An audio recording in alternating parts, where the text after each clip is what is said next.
Assalamualaikum warahmatullahi wabarakatuh. Perkenalkan, nama saya Cecep Rosewan.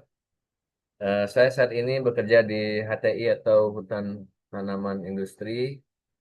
Akan menyampaikan terkait dengan kebakaran lahan sebagai masalah sistemik, bagaimana peran tata kelola HTI dan masyarakat lokal.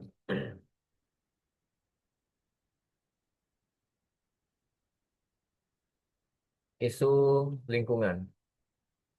Kebakaran lahan dan hutan merupakan isu lingkungan baik global maupun lokal. Secara global, kebakaran berkontribusi terhadap emisi karbon dan perubahan iklim. Sementara di tingkat nasional dan regional, ini termasuk di Jambi, kebakaran menyebabkan degradasi ekosistem, gangguan kesehatan, dan kerugian secara ekonomi. Dalam konteks HTI, kebakaran sering dianggap sebagai persoalan teknis lapangan. Padahal sebenarnya yang terjadi merupakan masalah sistemik yang melibatkan aspek ekologis, sosial, dan tata kelola. Akar penyebab masalah kebakaran yang pertama, kondisi lahan yang kering. Pada lahan gambut maupun lahan mineral, ini yang kering sangat rentan terhadap terjadinya kebakaran, terutama pada saat musim kemarau panjang. Kemudian yang kedua, perubahan tata guna tutupan lahan. Transportasi tutupan hutan yang menjadi perkebunan dapat mengubah hidrologi dan ini akan meningkatkan risiko kebakaran apabila tidak dimanajemen dengan baik untuk hidrologinya. Kemudian yang ketiga, adanya pembukaan lahan dengan api. Praktik ini adalah praktik tradisional yang masih digunakan hingga saat ini karena praktik ini adalah praktik yang dianggap paling murah dan efisien meskipun memiliki resiko yang cukup tinggi untuk kebakaran. Kemudian yang keempat, adanya tekanan sosial ekonomi seperti ketergantungan masyarakat pada lahan dan minimnya alternatif mata pencarian, sehingga mendorong masyarakat untuk melakukan praktik-praktik pembakaran. Kemudian yang kelima, lemahnya pengawasan. Kurangnya penegakan hukum dan pengawasan di lapangan ini akan memperparah masalah baik dari pemerintah maupun dari masyarakat. Kemudian ada tiga aktor utama terkait dengan penanganan kebakaran lahan. Yang pertama adalah masyarakat lokal. Masyarakat ini adalah sebagai pelaku langsung dan juga yang terdampak yang memiliki pengetahuan lokal, namun juga memiliki keterbatasan. Yang kedua adalah perusahaan HTI. Perusahaan ini adalah yang memiliki konsesi lahan yang memiliki tanggung jawab besar dalam pencegahan dan penanggulangan kebakaran. Kemudian aktor yang ketiga adalah pemerintah yang memiliki regulator kebijakan, kemudian memiliki pengawas dan penegakan hukum. Kemudian pemerintah ini berperan dalam menciptakan kerangka kerja yang kuat. Nah, ketiga aktor ini diharapkan dapat saling berkoordinasi dan pembagian peran yang seharusnya berjalan efektif sehingga kebakaran ini yang sering berulang ini tidak terjadi. Kemudian data ilmiah dan analisis sistem. Yang pertama adanya kontribusi emisi gas rumah kaca. Contohnya adalah kebakaran lahan khususnya di gambut yang melepaskan karbon dalam jumlah besar yang menjadikannya penyumbang emisi gas rumah kaca yang signifikan. Kemudian penurunan kualitas udara dan kesehatan. Contohnya adalah kabut asap beracun yang menyebabkan gangguan pernapasan, kemudian iritasi mata, dan masalah kesehatan lainnya yang terdampak bagi jutaan orang yang kita ingat beberapa tahun lalu ada kiriman asap dari satu negara ke negara yang lain. Kemudian yang ketiga, kebakaran berulang di area rentan. Ini pola kebakaran menunjukkan area yang sama yang sering terbakar. Mengindikasikan masalah tata kelola lahan yang belum tuntas. Kemudian yang keempat, masalah tata kelola lahan, adanya konflik tenurial atau tumpang tindih izin dan lemahnya implementasi regulasi menjadi akar masalah. Sumber dari KLHK dan publikasi ilmiah menunjukkan bahwa Kebakaran berulang ini terjadi pada area dengan riwayat pengelolaan yang lemah dan adanya konflik pemanfaatan lahan.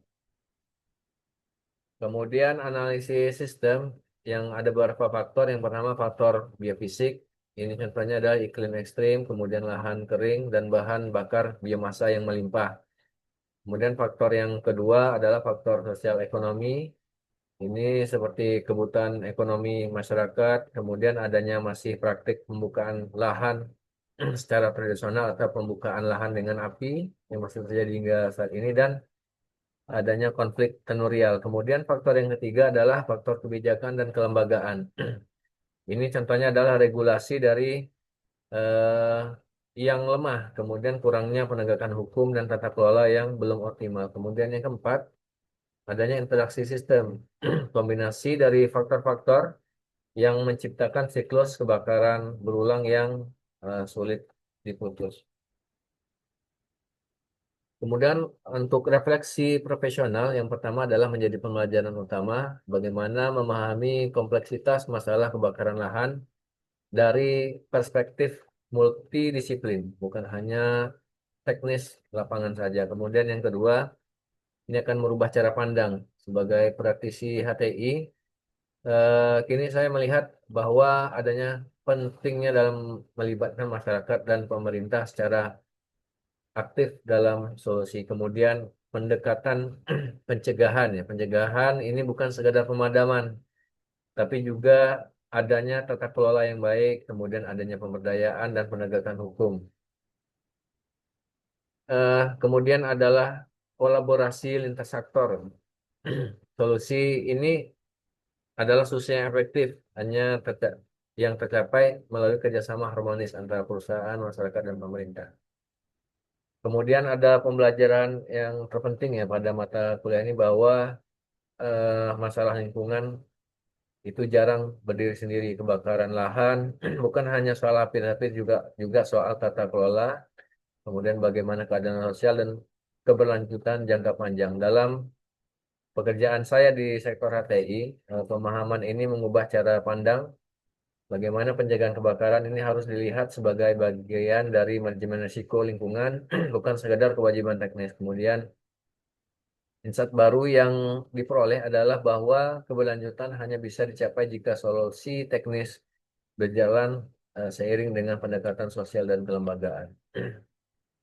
Kemudian bagaimana rekomendasi dan solusinya? Yang pertama adalah penguatan deteksi dini dan respon cepat. Contohnya adalah pemanfaatan teknologi seperti satelit dan drone serta peningkatan kapasitas regu pemadam kebakaran. Kemudian pengelolaan tata air lahan gambut. Contohnya adalah regulasi gambut, pembangunan sekat kanal embung untuk menjaga kelembaban. Kemudian adanya edukasi dan pendampingan masyarakat. Contohnya penyuluhan, praktik pembukaan lahan tanpa bakar, dan pengembangan alternatif mata pencarian. Kemudian kolaborasi perusahaan dan masyarakat. Bagaimana kemitraan yang adil, kemudian program pemberdayaan ekonomi, contohnya ada CSR, kemudian penyelesaian konflik tenurial yang secara partisipatif. Nah, bagaimana di tempat kerja untuk menuju hutan yang lestari, kemudian ada sosialisasi internal dan eksternal. Ini mengadakan pelatihan dan kampanye pencegahan kebakaran baik kepada karyawan dan masyarakat sekitar konsesi. Kemudian adanya keterlibatan masyarakat aktif atau KMPA dan bagaimana kita melibatkan mereka dalam patroli serta pemantauan lahan. Kemudian adanya integrasi dalam rencana HTI memasukkan aspek pencegahan dan penanggulangan kebakaran sebagai bagian tak terpisahkan dari rencana kerja tahunan. Kemudian yang terakhir, pendekatan berkelanjutan dan partisipatif. Bagaimana mendorong kebijakan perusahaan yang mendukung kelestarian lingkungan dan kesejahteraan masyarakat. Demikian kami sampaikan. Terima kasih. Assalamualaikum warahmatullahi wabarakatuh.